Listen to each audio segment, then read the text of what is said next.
सतगुर अल्लाह वाहिगुरु राम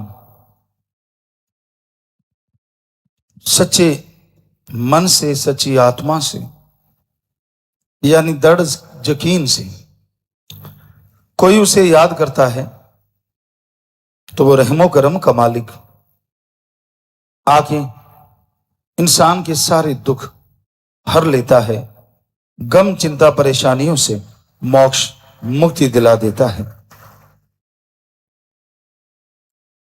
जिसकी भावना शुद्ध होती है, जिसके विचार शुद्ध होते हैं, वो परम पिता परमात्मा की कृपा दृष्टि के काबिल बन जाया करते हैं। भगवान यह नहीं देखता आप अमीर हैं या गरीब हैं। भगवान यह नहीं देखता आपकी कौन सी जात है। वह सिर्फ यही देखता है कि आपके दिलो दिमाग में परम पिता परमात्मा के लिए कैसी तड़प है, कैसी लगन है, कैसी श्रद्धा है। जैसी जिसके अंदर श्रद्धा होती है वैसे ही उसको दर्श दीदार हुआ करते हैं। जैसा सुमरन के द्वारा शरीर को बना लिया जाता है वैसा ही इंसान के अंदर और बाहर चरित्र होता है, वैसा ही भगवान की कृपा दृष्टि होती है। मालिक परमपिता परमात्मा किसी पैसे का, किसी दिखावे का भूखा नहीं होता। उसे हासिल करने के लिए जंगल पहाड़ उजाड़ों में जाना जरूरी नहीं होता। आप अपने घर परिवार में रहते हुए सच्ची भावना से, दृढ़ यकीन से अगर उसे याद करते हैं तो वो आपके पास दौड़ा चला आता है। और दृढ़ यकीन इतना होना चाहिए कि कोई भी उसे हिला ना पाए।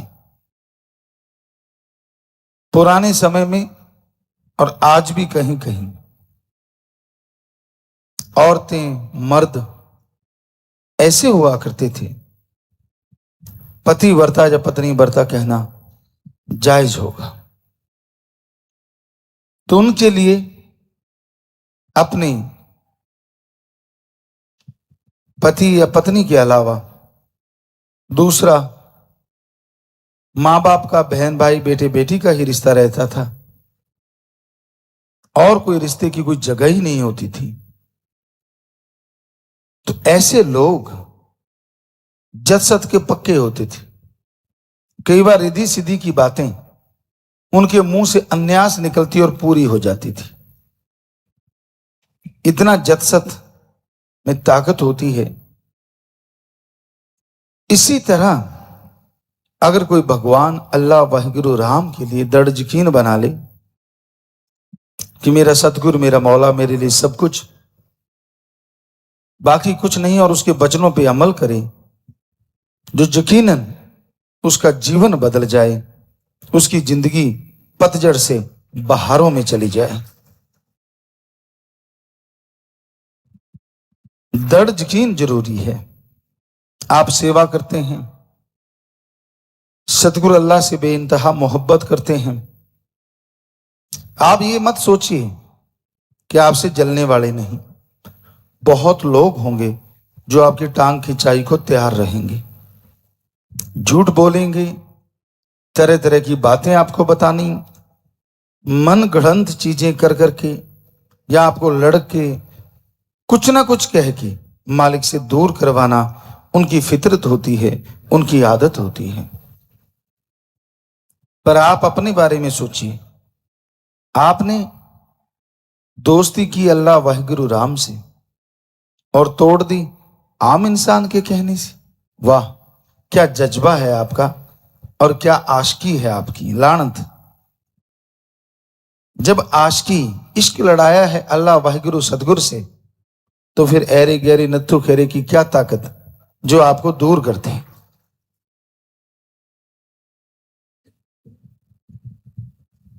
कानों के कच्चे मत बनो। हम कई बार एक कहावत कहते हैं,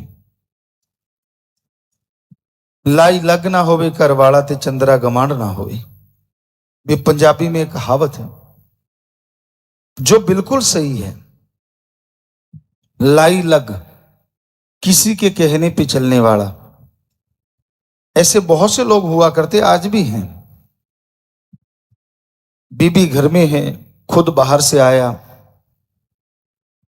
किसी ने बोल दिया तेरी बीबी फलां आदमी को देख रही थी, फलां से बात कर रही थी। उसे पूछा नहीं, सीधी पिटाई शुरू कर दी, मारना शुरू कर दिया, और ये सुबह शाम का काम हो जाता। तो इसलिए लाई लग नहीं होना चाहिए। और चंद्रा गमांड, पड़ोसी अगर बुरा है तो वो मीठा बन के आपको दगा देता रहता है, लड़ाता रहता है, झगड़े करवाता रहता है। तो उसी तरह जो सतगुरु से प्यार करते हैं, मालिक के इश्क में पागल हैं, बहादुरी की है, उन्हें तगमा मालिक देता है, लेकिन किसी ऐरे गहरे की बात सुन के अपने आप को मालिक की निगाह में गिराओ मत। करी कराई कुर्बानी को मिट्टी में मिलाओ मत। दुनिया का क्या है, वो तो खुश हो ही नहीं सकती, और आप मालिक की तरफ जा रहे हो, ये देख के तो बहुत सारे लोग खुश नहीं होते। यार इसको कैसे गिराएं, इसको कैसे पीछे हटाएं, ये तो आगे ही बढ़ता जा रहा है। आपका तो जमीर है, आपका भी दिमाग है कि किसी की गिरवी रखा हुआ है। किसी की बात मत सुनिए, किसी की बातों में मत आइए, क्योंकि आपने बातों से इश्क नहीं किया, किसी आदमी से इश्क नहीं किया, आपने अल्लाह वाहिगुरु सतगुरु मौला से इश्क किया है। आदमी की छोड़िए, रूहानी इश्क में तो ये लिखा है, सतगुरु भी अगर कुछ गुस्से में कहे तो सोचो आपके पता नहीं कितने भयानक कर्म कट गए। गर्म पानी कभी घर जलाते नहीं, बल्कि जमी हुई धूल मिट्टी को हटा देते हैं। गर्म पानी में नीम उबाल लो, जख्म साफ हो जाते हैं। उसी तरह संतों का क्रोध, कबीर साहब कहते हैं, दाती होता है, पर भाग्यशाली को यह दात मिलती है। और दुनिया का प्यार भी घाती होता है। वो आपसे प्यार करते हैं, मोहब्बत करते हैं, घात करते हैं, आपको पीछे करते हैं, मालिक से दूर करते हैं। ऐसे लोगों के प्यार को सलाम कीजिए। सतगुरु से दृढ़ नाता जोड़ के रखिए, क्योंकि आपने इश्क किया है सतगुरु मौला से, ना कि किसी आदमी से या किसी साजो सामान से। बहुत लोगों को हमने अपने आप पीछे हटते देखा, अपने आप दुखी होते देखा। पूछा भाई क्या हो गया? ये कुछ नहीं हुआ जी, बस वैसे ही था। क्योंकि ऐसा मनमत्तों का पाठ पढ़ाया होता है। परमपिता जी फरमाया करते, संत सारा टाइम सत्संग करते हैं, बर्तन को तैयार करते हैं कुम्हार के बर्तन की तरह, फिर उसे पकाते हैं, फिर उसमें पानी आता है, यानी प्यार मोहब्बत बढ़ता है। और कोई ऐसा शैतान आता है कि पत्थर उठाया मटके पे मारता है, मटका फूट जाता है, और वो पत्थर को सहन करके पत्थर का ही हो जाता है, टुकड़े टुकड़े हो जाता है। कहने का मतलब संतों का एतबार नहीं आता है, उनसे प्यार मोहब्बत का, उनके वचनों का कई लोगों को एतबार नहीं आता। पर जो काल के नुमाइंदे होते हैं, जो पट्टी पढ़ा देते हैं या प्यार मोहब्बत को तोड़ना चाहते हैं, उनकी बातों पे झट से यकीन आ जाता है। बेपरा जी बहुत बार भजनों में भी लिखा है कि मुश्किल है एतबार करना हमारे जैसे फकीर पे, और झट से यकीन कर लेता है इंसान दूसरों की बनाई तदबीर पे। झट से किसी ने कुछ कहा नहीं, पूंछ उठाई और दौड़ गए। अरे लानत तेरी आशिकी पे और लानत तेरे प्यार पे। सतगुरु से प्यार किया है, किसी बंदे से नहीं। तो फिर सतगुरु से रखना, बंदों के झमेले में क्यों पड़ता है? तो ये काल की दुनिया है, काल की नगरी है। यहाँ पता नहीं कौन सा नुमाइंदा किस रूप में आके आपका मन खराब कर दे, पता नहीं कौन सा नुमाइंदा किस रूप में आपको कुछ गलत कह दे और आप मालिक से दूर हो जाएं। तो अपने दिमाग से काम लिया करो, किसी दूसरे के कहने पे मत चलिए, अमल कीजिए, यकीन मानिए।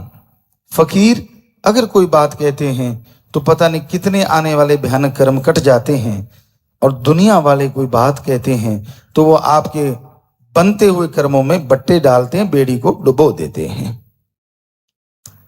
तो सदगुरु से प्यार, अल्लाह वाहिगुरु राम से प्यार, दृढ़ यकीन के साथ, दृढ़ श्रद्धा के साथ हमेशा बनाए रखिए, आगे बढ़ते जाइए, यकीनन मालिक की कृपा दृष्टि जरूर होगी।